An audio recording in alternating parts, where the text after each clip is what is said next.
Transporting naval units from the Baltic Sea to the Black Sea is one of the lesser known but strategically significant uses of the Danube. Is its ability to facilitate the transfer of small naval ships like mine hunters, patrol craft, and auxiliary vessels between the Baltic Sea and Northern Sea to the Black Sea via the Rhine-Main Danube Canal.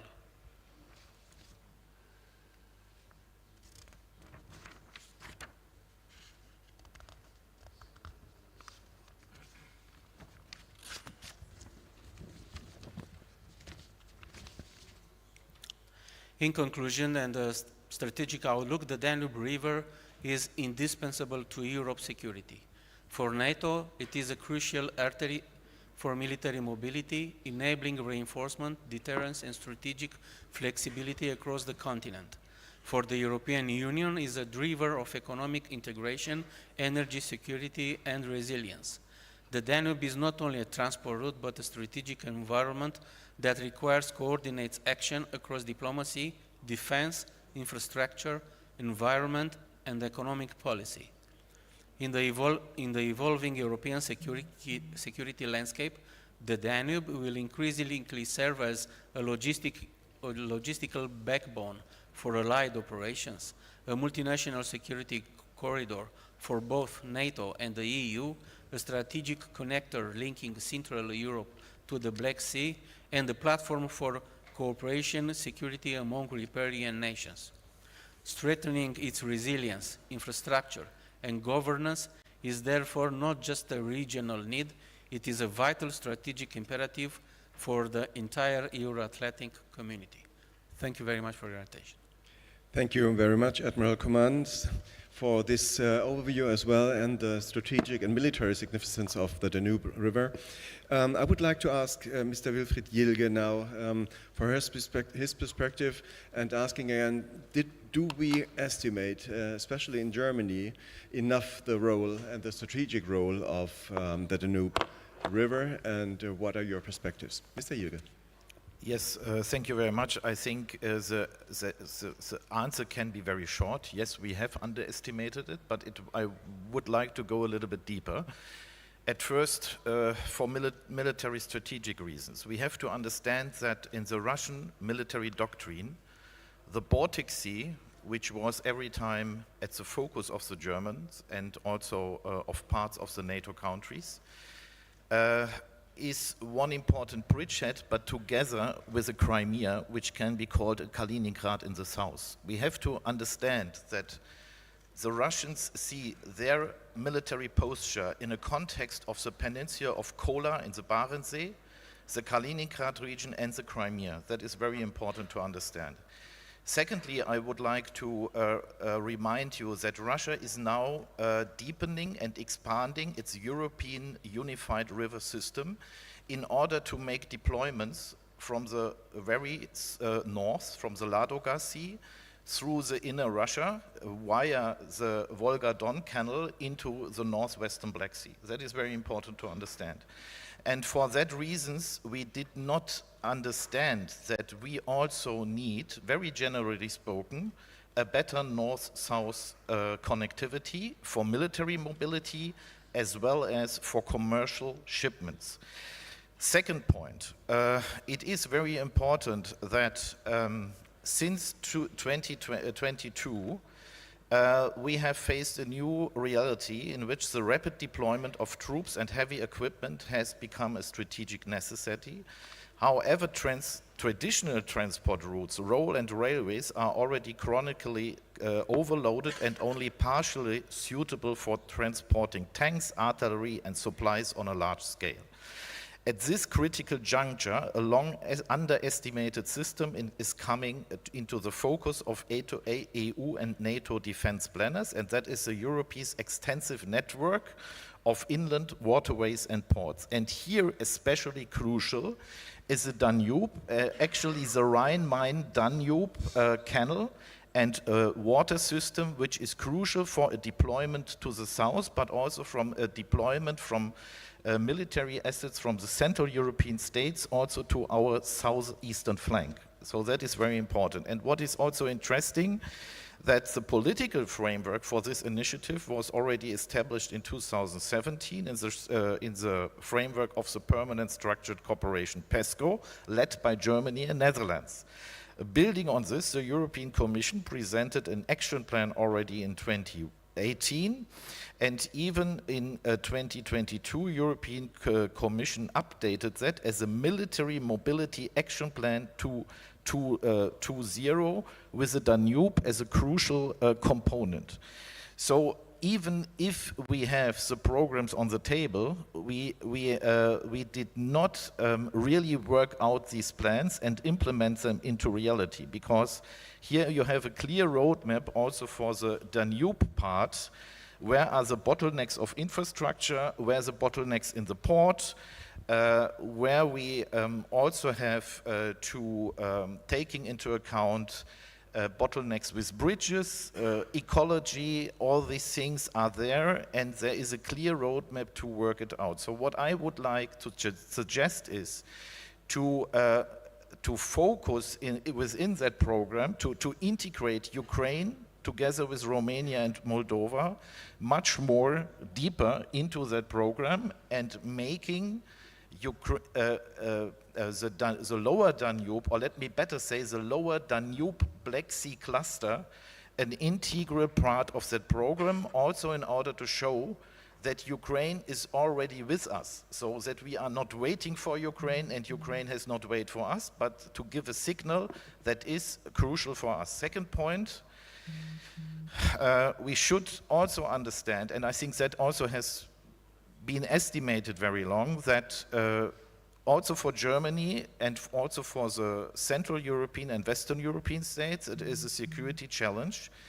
If after some, let me say, badly negotiated agreement about the end of the war, the mouth of Danube will again become a target of hybrid war of Russia. We should understand that Russia, even if the kinetic war will finish, will relaunch maybe more intensively the hybrid war it has started at least since 2014. They did it already before that.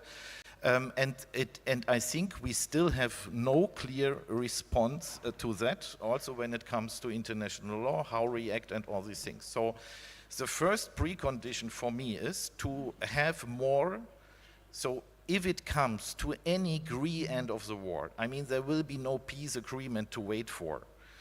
The European pillar has to be prepared to enhance its military presence in the northwestern Black Sea and Danube cluster also, to counter these hybrid threats, because it is very difficult to counter hybrid threats in exclusive economic zones. They are seen as part of the international trade routes. And so if you will not be present, and that is what we have seen between 2014 and 2022, then Russia will use the gaps again to try to expand again its assertive politics against Ukraine. Second point, I think of course, Danube is important for military mobility. I mean, we have also examples in history. Let's look at the Second World War, that Danube could be used. I mean, that was a negative example, of course, but technically it was very successfully used for military mobility in order to circumvent the Bosporus Straits, and I think that alternative perspective has to be enhanced. We also have to test and have to prepare for shipping, for example, of hospital facilities for moments of tension. We have also to use high technology, for example, to folder military boats into components and then to build up them, for example, when they have shipped through the Danube. There are many possibilities, but you have to begin to identify the most important gaps, to work on that together with Ukraine, Romania and Moldova, and to set priorities, what has been done first. That is very important. And the last point is I think so the thing is, of course, a little bit ambivalent when it comes to commercial shipment. I think European Union quite well reacted, for example, when it came to the block of, when Russia blocked the Odessa seaports, and they very much helped in establish the Danube solidarity lanes. However, we need to invest in what Mr. KASHUBA said, in crucial bottlenecks when it comes to connectivity between Ukrainian ports, for example, Ismail and Reni, to lower the costs for the Danube route for Ukraine, because we now see that Danube route has not only become an ersatz route for the Odessa route to the Bosphore. Ukraine is now using the route very actively for concrete regions in Europe, for Balkan region and Austria. So they sometimes use intentionally already the Danube route, and we have to invest here. So there are very concrete points where we have to address two priorities. At first, the military mobility in order to have a better presence in the Danube Black Sea cluster, a better military presence of the European in order to counter Russian threats, including to build up with high technologies, for example, a multi-layered drone defense in the Black Sea corridor. We had the problems with the sea drones. We need a much more better military communication between the littoral states and also the European partners. I remember you about the sea drone which came to the zone of Constanza, which was declared by the Romanian side as a Ukrainian sea drone. I think it was a Russian nevertheless.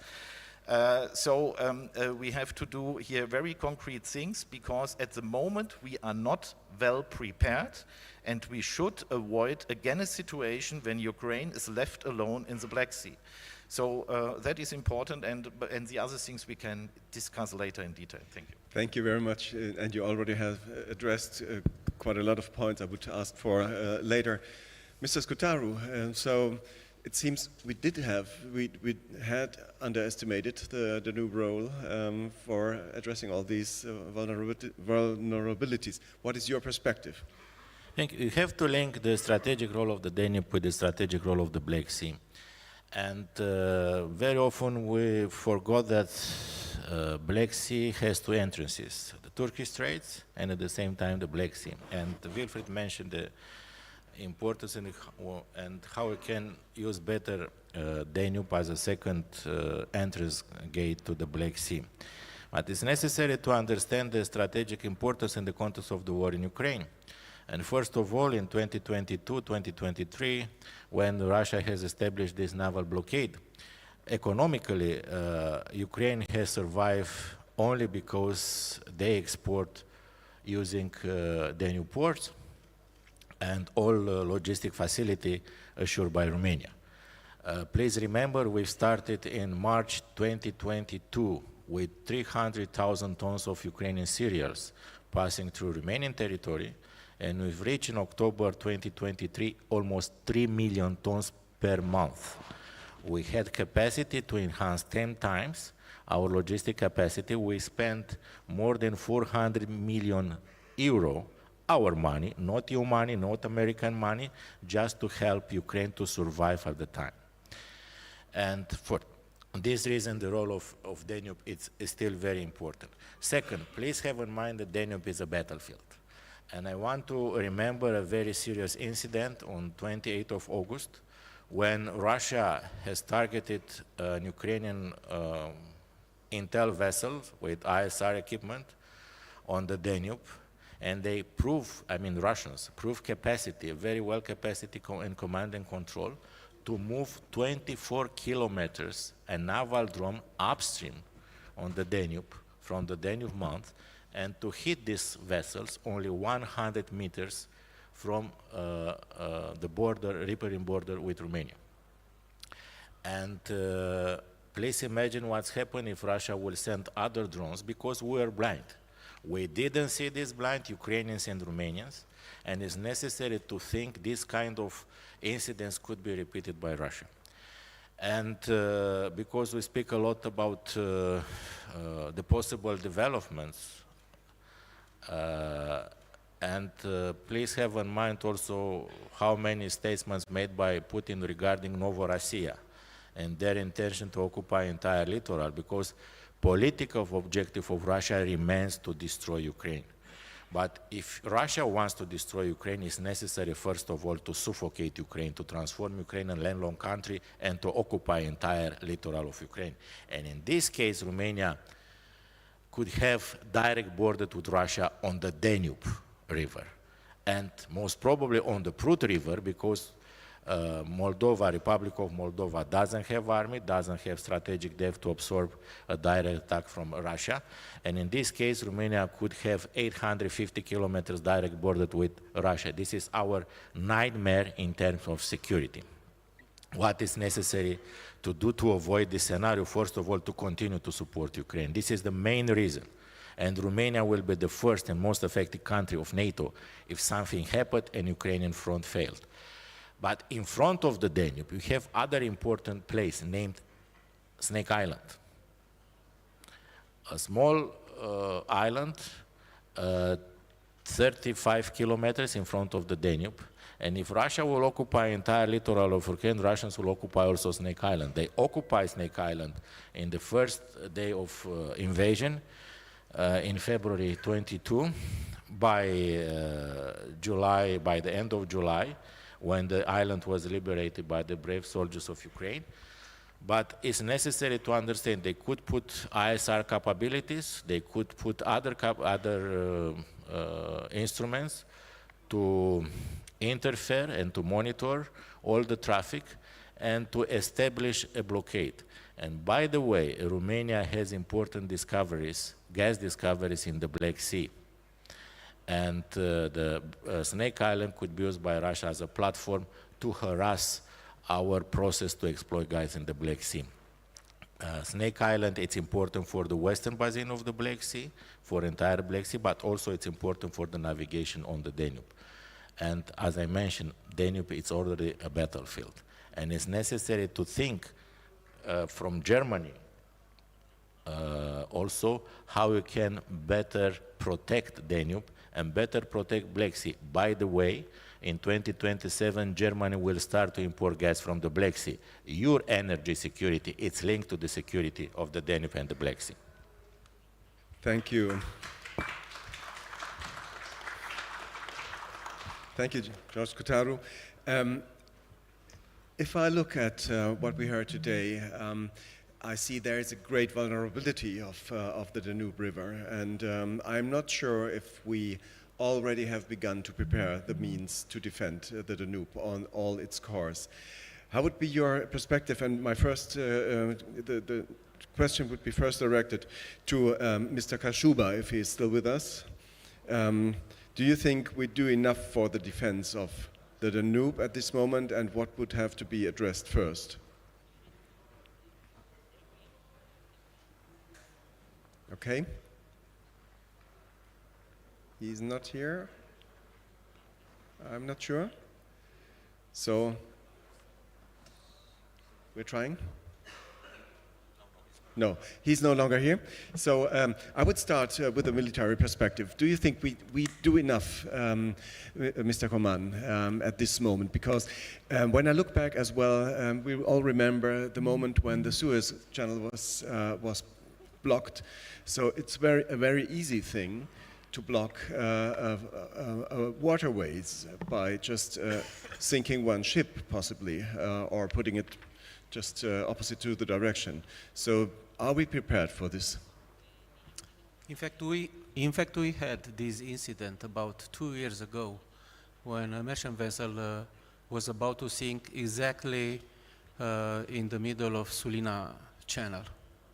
So it was about to sink, but the quick reaction of the Romanian authorities and Coast Guard and port authorities and local authorities saved the situation and succeeded to ground the ship just a couple of miles north of the main entrance of Sulina Channel. Blocking Sulina Channel is one of the worst things that could happen for transportation. But my point of view is to see Danube as a whole of Danube River itself and the channel, Black Sea Danube channel, and Delta Danube, because all of them we should integrate, because we are having different perspectives. They represent different paths or alternative ways to transport huge quantities. On the other hand, as Wilfried mentioned, Danube is very good to avoid the Montreux Convention in the situation that gates of Istanbul are closed. So don't forget, we should not forget that Romania has riverine flotilla, and we are capable to execute naval operation, military operation in support of land forces, or in support of navy, or in support of securing lines of communications. So besides the artillery, we can support the recognized riverine picture, and we could facilitate the transportation on the Danube. Yes, is underestimated. We should exercise more this kind of exercises. But first of all, we should put on the same table all the riverine countries in order to have the same strategy. And here I mentioned the way how to circumvent the bridges and the minimum depth which is mandatory to be kept on the middle of the channel by dragging, I don't know, systematically. This is my point of view. Thank you very much. Mr. JILGE, I think there's an issue to address, and especially the part of international cooperation along the Danube. Does it work? I will start with a very fundamental thing. The war is going on. Ukraine is heavily fighting in the east. Putin concentrates us to the east. But please, all these problems we said fundamentally begin with Crimea. The gravity center of the war was Crimea and remains. And if Russia will keep control over Crimea, we will have a big problem. Russia will redraw his facilities, also equipment which was actually aimed against NATO, not against Ukraine in 2014. I mean, we have to understand, Russia, of course, did not foresee what happened with the war in Ukraine. But the very important posture of cruise missiles, that was for the Danube states, Romania and Bulgaria. We should be very clear about that. Russia will make again Crimea a bridgehead against Ukraine and NATO. And all these hybrid threats, they will come from Crimea. We should be clear of that. That does mean for me at the moment, I mean, I do not know what these negotiations will bring. They can still last a year, and the war will heavily going on, and we note that Putin escalates the war during negotiations. And that means for me, we have to equip Ukraine with long-range capabilities to actually bring even more Crimea under fire control, to allow Ukraine to make cumulative strikes, to really bring, again, Crimea back into the role of a high heel of the Russians. That is important. First thing. Second thing, I think we need, and that is depending from scenarios. I mean, if the Bosphorus Straits will be enclosed in the next time, what is for the moment very good is because Russia cannot fill up again its own Black Sea fleet for the moment. But nevertheless, I think the lesson learned from the time between 2014 and 2022 is that our partners, Bulgaria, Romania, and Ukraine, and Moldova, need more partners in the Black Sea and in the Danube. and I speak about a maritime military presence again.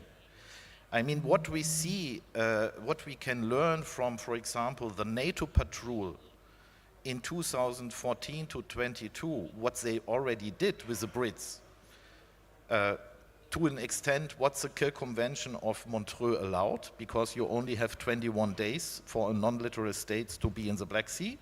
But what we clearly saw is that the Russians were not sabotaging against Ukrainian commercial ships when there were Western ships in the economic zones of Romania, Bulgaria, and Ukraine. So, and I think one of the guarantees for the Ukrainians should be also, let me say, a smart solution, maybe not under NATO flag, agreed with our Turkish partners. We have to instantly speak about that. But I think the statement that more military presence of the West undermines the security, which is also there, it's simply absurd. So very important. And of course, we should also, and that is very important, we should enhance the defense against drones. We should really work on that Maritime Awareness Center, which was proposed by the European Union in the Black Sea Strategy. But here I also have still some doubts. I mean, that military Black Sea, it's not a military, that Black Sea Strategy of European Union has no financial basis. It is not foreseen to be financed with additional investment. Secondly, in the middle-term finance plan of European Union, which is now being negotiated already, we still do not see additional funds for that region, for spelling out that strategy. And therefore I think, and that is what George said, therefore I think that important, powerful economic partners in the European Union should partner, team up with the littoral states, with our partners in the Black Sea, because if there will be no, let me say, core group of determined, I think nothing will happen with the implementation of that strategy. And so that is very important. And the other thing is I would to underline, it is not only about Danube. Danube alone is not the thing.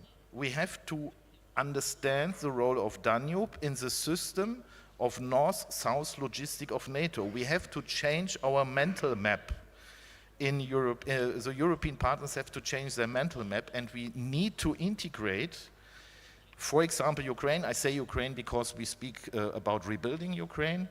We have to integrate, for example, also the routes from the Black Sea through Chernivtsi within the so-called Baltic Black Sea corridor into that European corridor. It's very important to have diversity of routes and alternatives for better economic perspectives, but also for better military logistics. And the priority, I mean, we had today a very important thing. What we should do in the region is, for example, to strengthen, let me say, very sensitive routes like the Romanian-Ukrainian connectivity in Orlivka. Yes, we have to rebuild the bridge, and we have now to set up a priority list, because we have no time. We have no time. We really must do that, and I think we can do things, but you need political will from a group of determined. Otherwise, I think in that wide range of European partners, of European members, which have very different interests, it will not work as quickly as we need. Thank you. Thank you very much. And again, there's the question. Okay, very short, because unfortunately our time is over. It's over already. Okay, 2 points. First of all, EU Black Sea strategy has mentioned also a maritime security hub, the necessity to have to establish a maritime security hub, and Romania has expressed in November intention to host this hub in Constanța. And it's necessary to engage also other important EU countries like Germany or France, taking into account that France is the leading nation of the NATO battle group in Romania, and also Italy has the leadership in the NATO battle group in Bulgaria. but also to engage Turkey. It's important to understand that without Turkey, we can speak about security in the Black Sea. And also, please have in mind that if you have only a ceasefire, most probably Turkey will continue to close the gates of the strait if you don't have a sustainable, robust peace agreement. And in this case, it's necessary to have in mind that we not have vessels in the Black Sea outside the Black Sea. Second, because you mentioned and we discussed about the Danube and the Black Sea as a battlefield, and you have a lot of friends from Odessa region in the room. Almost each night we have air attacks with drones against Ukrainian ports in Ren Ismail. And I forgot how many times we discover on Romanian soil the fragments of Shahed drones, more than 45 or 50 times. Putin respects only language of force. And it's necessary not to be so polite, to continue to be so polite to an entire eastern flank.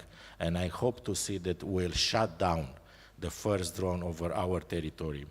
Because just to explain that the Black Sea is not a Russian lake and the Danube is not a Russian river, is necessary. And as Romanian, I hope that because we receive new staffs, new technology, and I hope to have enough political commitment at Romanian level and Romanian leadership to start to shut down Russian drones. It's necessary to show that, as I mentioned, our political commitment to defend our territory, to defend NATO space, and also to continue to support Ukraine. Thank you very much, George SCUTARU. We are really running out of time now. We have to stop. I'm very sorry for this because there are many more topics we could address. But I would conclude with one point we heard at the former panel as well. It's not the time to wait for somebody else to do things. We have to do them ourselves, and we have to do them rapidly in a military way, in an infrastructural way, in a way of cooperation between countries. And so thank you very much for this conference, George SCUTARU. It's great to be here to connect and to address these important topics. Thank you very much to you, the panelists, again.